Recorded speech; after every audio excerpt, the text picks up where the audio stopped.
3, 2, 1.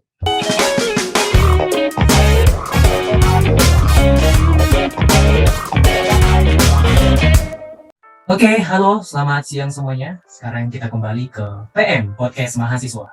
Namun di pertemuan kali ini, di podcast kita ini, saya nggak sendirian lagi nih. Sekarang saya akan ditemani oleh 2 mahasiswa UPH. Jadi ini nggak hanya mahasiswa aja, tapi mereka juga berperan sebagai pengamat sosial, khususnya mengamati sosial para remaja. Nah, jadi di podcast kali ini kita akan membahas tentang isu-isu pendidikan terkini, khususnya tentang isu digital citizenship atau warga digital. Nah, di sini saya akan memaparkan dulu ya bagaimana fakta pengguna internet Indonesia. Jadi pada awal tahun 2021, pengguna internet Indonesia sudah mencapai 202,6 juta jiwa. Jadi bisa bayangin ya, dari populasi penduduk Indonesia yang saat ini 274,9 juta jiwa, atau bisa dikatakan sekitar 98%-nya. Nah, dan pengguna internet dari usia 16 hingga 64 tahun mencapai 80%-nya. Jadi bisa bayangkan bagaimana pengguna internet di Indonesia, khususnya para kalangan remaja ini sangat dominan. Jadi bagaimanakah isu-isu tersebut, pengguna internet tersebut, apakah dampaknya pada pendidikan kita saat ini? Nah, sebelum saya lanjut, saya akan memperkenalkan 2 bintang tamu kita, bisa dibilang bintang tamu, dan juga pembicara kita nantinya. Di sini ada Nirwana Novika dan juga Patricia Gloria Tambun. Nah, baik, langsung saja ya kita mulai podcastnya. Saya akan menanyakan beberapa hal bagaimana isu-isu pendidikan terkini, khususnya dalam digital citizenship. Nah, pertanyaan yang pertama nih, buat Patricia Gloria Tambun. Jadi, mengapa sih isu tentang digital citizenship itu penting, atau isu tentang warga digital itu penting? Bisa dijelaskan mungkin, Mbak Patricia? Oke, makasih nih Mas Panji buat pertanyaannya. Ya, mengenai digital citizenship sendiri merupakan sebuah istilah ya atau konsep yang muncul karena biasanya perkembangan iptek itu di masa kini. Kita tahu bersama kalau misalnya iptek sekarang kan udah berkembang dengan sangat cepat gitu ya. Nah, banyak warga kita semua gitu termasuk di dalamnya yang turut ingin berlomba-lomba gitu berpartisipasi dalam dunia iptek ini, ingin menjadi bagian dari perkembangan iptek itu sendiri. Nah, dengan berbagai pemikiran dan tingkah laku kita di dalamnya gitu, dalam menggunakan sebuah tools ini, teknologi di dalamnya. Nah, kalau kita lihat sendiri dari definisi citizenship, yang sebenarnya saya kutip dari salah seorang ahli gitu ya, Triasuti 2019, beliau mengatakan kalau misalnya digital citizenship sendiri ini adalah sebuah kemampuan seseorang dalam menggunakan teknologi secara tepat dan kritis. Nah, dari pendapat beliau ada yang sangat unik menurut saya, itu ada kata tepat dan juga kritis. Nah, kenapa sih harus tepat dan kritis sebagai digital citizenship gitu? Nah, kalau kita lihat pada dasarnya iptek itu kan sangat baik dan bermanfaat bagi kita semua, dapat mempermudah pekerjaan kita gitu, dan banyak juga pekerjaan yang akhirnya muncul akibat perkembangan iptek ini sendiri. Nah, tetapi di sisi lain gitu ya, ada perkembangan iptek ini justru membuka peluang masuknya berbagai dampak buruk gitu. Jadi bukan hanya dampak positif saja yang dihasilkan dari perkembangan iptek, tapi juga dampak buruk. Nah, tidak dapat dipungkiri gitu ya, banyak kasus atau permasalahan yang muncul sebagai akibat dari perkembangan iptek ini. Nah, salah satunya adalah penyebaran hoax. Penyebaran hoax kita sudah sering dengar, tetapi nggak menutup kemungkinan juga kasus penyebaran hoax ini masih terus mengalir gitu ya. Masih ketika isu penyebaran hoax yang satu itu sudah ditutup atau kasusnya sudah selesai, muncul juga kasus lain terkait dengan penyebaran hoax itu sendiri. Info-info di dunia maya ini mengalir dengan sangat cepat gitu ya, dan sangat sulit dibendung. Ditambah pula ada oknum-oknum yang nggak bertanggung jawab gitu dengan menyebarkan isu-isu tersebut gitu. Nah, sehingga jika para konsumen kita sendiri yang mengonsumsi info-info tersebut, jika kita tidak bijaksana dan tidak kritis dalam menanggapinya, maka kita pun akan sangat mudah termakan dengan itu tersebut, dan bahkan akan menjadi kita berpotensi nih untuk menjadi penyebarnya yang selanjutnya gitu. Nah, inilah letak dari urgensi dari isu yang kita angkat secara spesifik mengenai penyebaran hoax itu sendiri. Nah, banyak itu contoh-contoh berita. Yang salah satunya yang kemarin ya kita tahu bersama, ada contoh yang hoax tentang isu babi ngepet gitu ya. Ada orang yang mengaku kalau misalnya dia itu dia menyebarkan rumor dan rekayasa tentang babi ngepet itu sendiri, yang setelah diselidiki ternyata itu ya hoax gitu, nggak benar, dan akhirnya orang tersebut dipenjarakan selama 10 tahun, yaitu akibat dari penyebaran hoax itu sendiri. Nah, beredarnya isu hoax ini, fitnah bahkan saling menghujat gitu ya di sosial media dan di dunia maya gitu, menunjukkan kalau misalnya kita ini sebagai digital citizenship belum cukup dewasa dalam menanggapi berbagai isu yang beredar. Nah, maka dari itu pemahaman dalam kita bertingkah laku, berperilaku di dunia digital ini sangat diperlukan dan diharapkan dapat mampu membuat kita semua warga digital ini untuk lebih bijak dan lebih berkembang ke arah yang positif gitu, bukan ke arah yang negatif. Kita dituntut untuk menjadi good citizen gitu. Mungkin itu kalau menjawab untuk pertanyaan yang pertama gitu ya Pak Panji, urgensi dari isu yang kita angkat saat ini.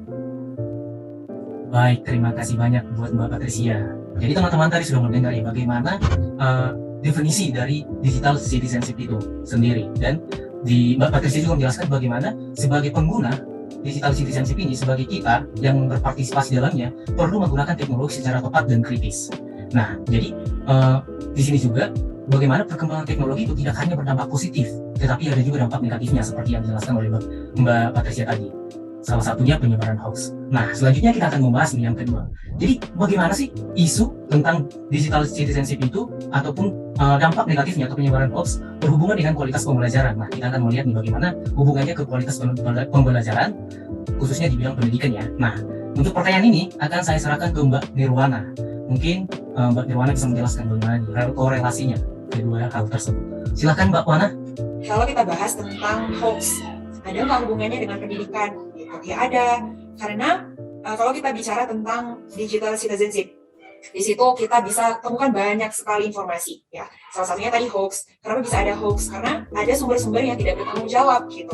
Ada sumber-sumber yang salah dan kita pakai, gitu ya. Seperti kata Mbak Patris juga tadi, kita salah nih, seharusnya nggak kita pakai, tapi kita pakai, gitu. Kita malah menjadi orang yang menyebarkan informasi yang tidak benar juga, gitu. Nah, kita kembali lagi ke dunia pendidikan. Kalau di dunia pendidikan, siswa dan guru itu pusat belajarnya itu informasi, gitu ya. Semuanya berawal dari informasi.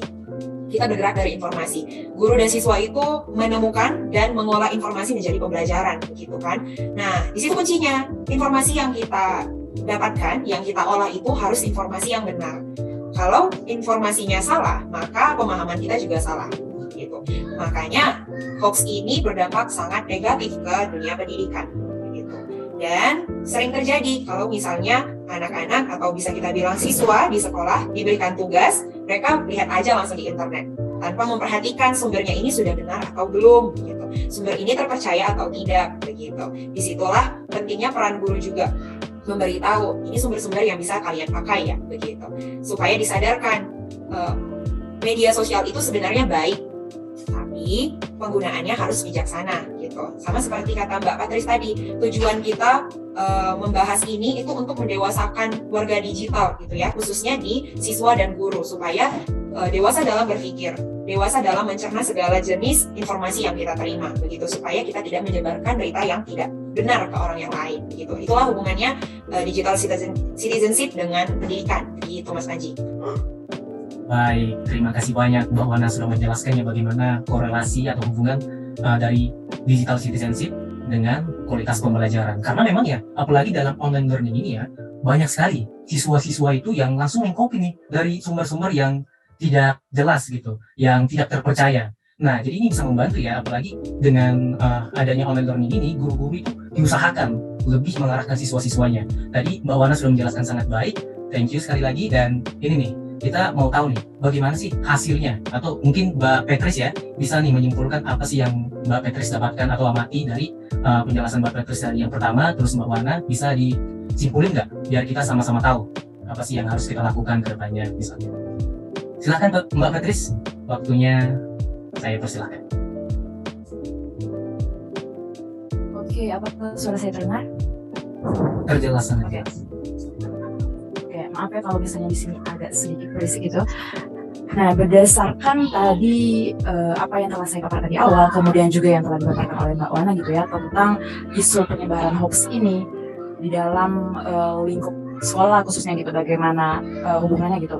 Nah, dan saya juga sempat membaca gitu ya, ada salah satu sumber jurnal gitu tentang implementasi digital citizenship ini sendiri, dan kalau dari situ dapat dilihat atau dapat saya tarik sebuah kesimpulan kalau misalnya yang pertama itu pesatnya kemajuan teknologi informasi seperti yang sebenarnya telah saya katakan dari awal juga, itu membawa pengaruh negatif gitu pada bentuk partisipasi masyarakat gitu.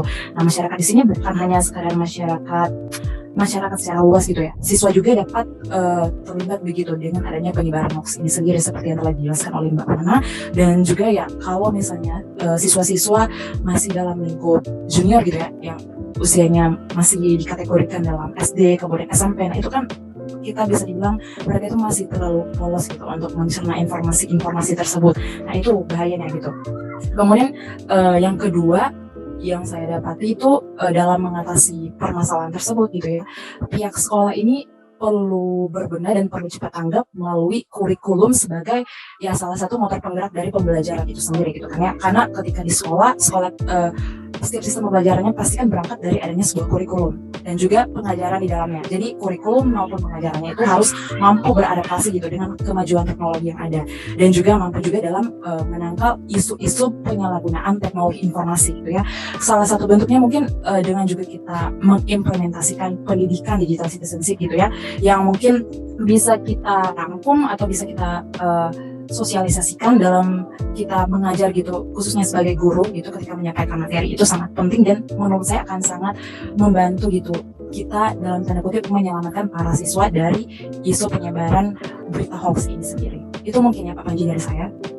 Baik, terima kasih Mbak Petrus juga sudah menyimpulkannya tadi apa yang sudah kita bahas. Nah, namun tadi Mbak Petrus sempat membahas mengimplementasikan pendidikan digital citizenship. Nah, mungkin Mbak Wana sebagai pengamat sosial juga sekaligus mahasiswa UPH bisa dijelaskan seperti apa sih mengimplementasikan pendidikan digital citizenship itu dalam kelas untuk mengarahkan ataupun mendidik siswa-siswa kita nantinya.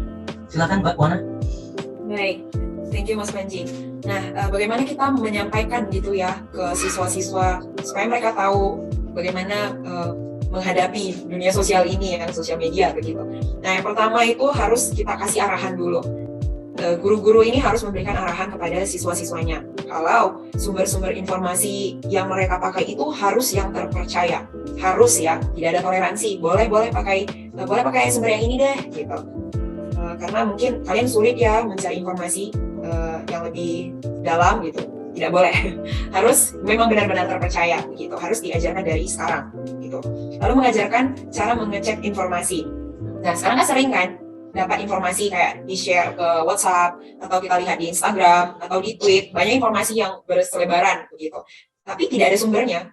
Nah, kalau misalnya menemukan informasi yang seperti itu, kita bisa cek dulu. Ini sumbernya ada enggak? Ini sumbernya dari mana?